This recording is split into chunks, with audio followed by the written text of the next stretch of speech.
Samuel, chapitre 16. C'est peut-être une nouvelle saison qui commence dans notre série sur les rois d'Israël. L'entrée de David sur la scène publique.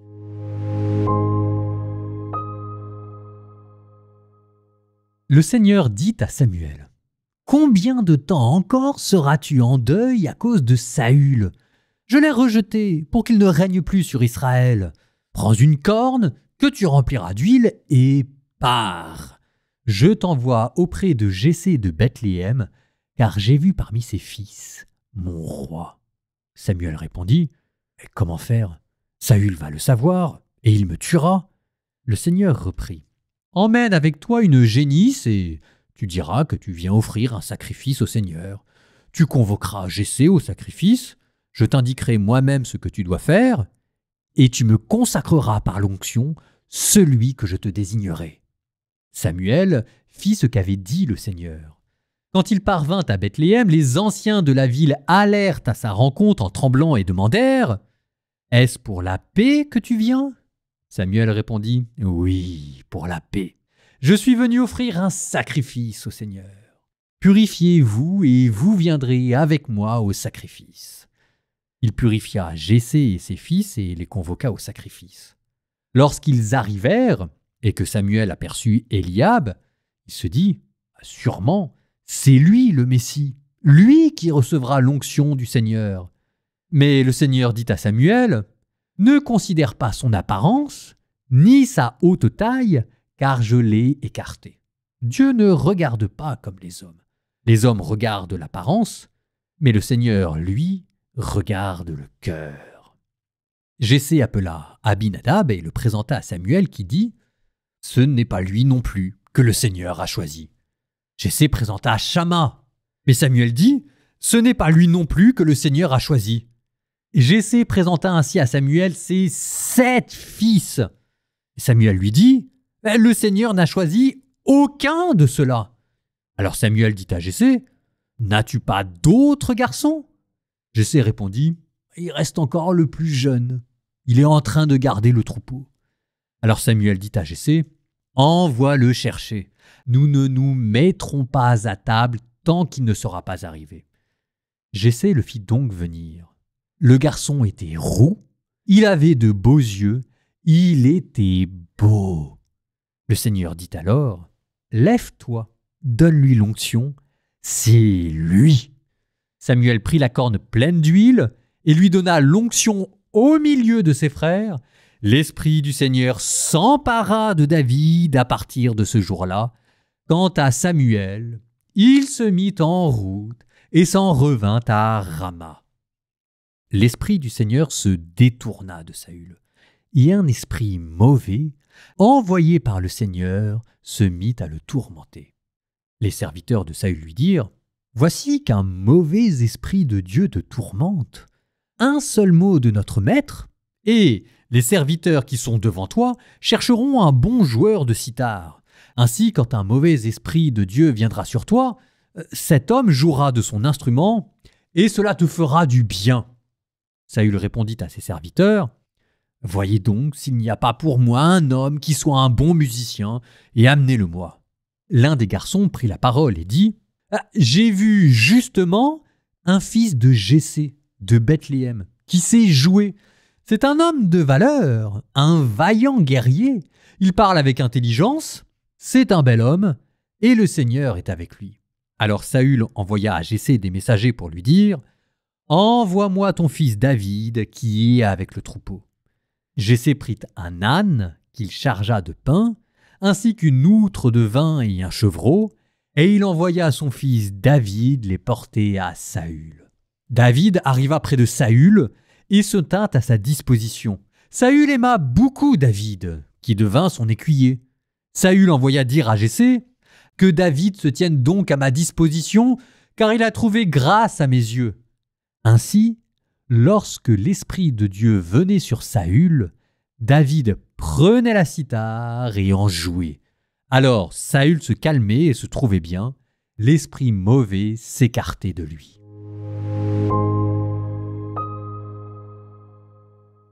Entrée de David sur la scène historique. On l'attendait depuis longtemps, hein ? Je rappelle que David a existé. On a une stèle qui s'appelle la stèle de Tel Dan, que l'on a retrouvée, qui date du 8e siècle, on pense avant Jésus-Christ, et qui mentionne la maison de David. Et de deux. Je vous rappelle que David ne vient pas nulle part dans la Bible, il vient de Bose et de Ruth, dont on a lu l'histoire, qui est une des plus belles histoires d'amour de la Bible, qu'il y a quelque chose de touchant de voir que le roi que Dieu va choisir selon son cœur se trouve issu d'un mariage heureux, vertueux, rempli de tendresse et de délicatesse. Je trouve ça extraordinaire de se dire que fonder un beau foyer, c'est fonder une dynastie royale. Revenons maintenant à notre chapitre d'aujourd'hui. Et comment ça commence ? Ça commence avec Samuel, qui ne montre pas forcément le meilleur côté du prophète. Samuel qui fait la tête, qui boude, que Dieu est obligé de forcer pour qu'il sorte de sa retraite, un peu comme Jonas qui l'enverra plus tard à Ninive. Ça résiste. Et puis Samuel aussi que l'on retrouve dans son goût du secret et du complot, dans l'art de manigancer les choses derrière la scène. C'est le Mazarin de l'époque et c'est pas forcément à sa grandeur.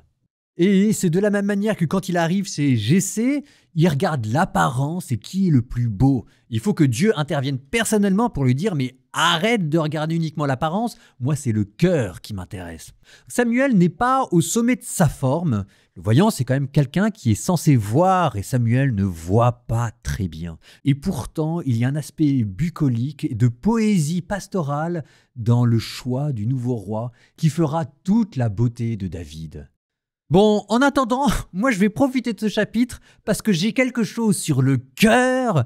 Ça fait déjà pas mal de chapitres que je voulais le dire, alors je le dis là, il faut que ça sorte. C'est une réflexion sur Dieu, sur le monothéisme. Vous savez que l'idée d'un Dieu unique dans la Bible, elle n'est pas arrivée comme ça du jour au lendemain. Ça a pris du temps. Il y a eu des étapes dans cette réflexion. Il me semble que là, on en est dans une étape décisive pour considérer l'unité de Dieu et sa transcendance. Donc, reprenons. Au début, il y avait ce qu'on appelait la monolatrie, c'est-à-dire que la Bible reconnaît l'existence de Dieu au pluriel, mais demande parmi ces dieux au pluriel d'en choisir un que Israël va servir, c'est le Seigneur des armées.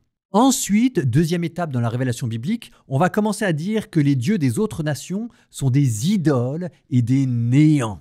Elles ne sont pas comparables à Dieu qui est au-dessus des autres dieux. Vous voyez, nouvel élément par rapport à la monolatrie, le fait de ne servir qu'un Dieu, c'est qu'ici on introduit une idée de comparaison. Et puis quand le peuple s'installe en Israël, Dieu devient assimilé non seulement à un peuple, Israël, mais aussi à un lieu, c'est le Dieu des montagnes. Il est le roi du peuple.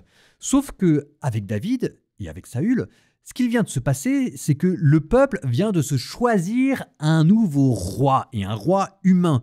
Ce qui fait que, quand même, qu'on le veuille ou pas, vous avez poussé Dieu hors de sa place. Il n'est plus le roi d'Israël. Alors vous allez lui donner quelle place ? C'est tout l'enjeu du livre de Samuel, de montrer que peut-être que Saül, peut-être que David sont des rois, mais ils sont que deuxièmes par rapport à Dieu. Alors vous allez avoir deux modèles qui vont être mis. Le premier modèle, c'est celui du vice-roi. Et le livre de Samuel va commencer avec ça.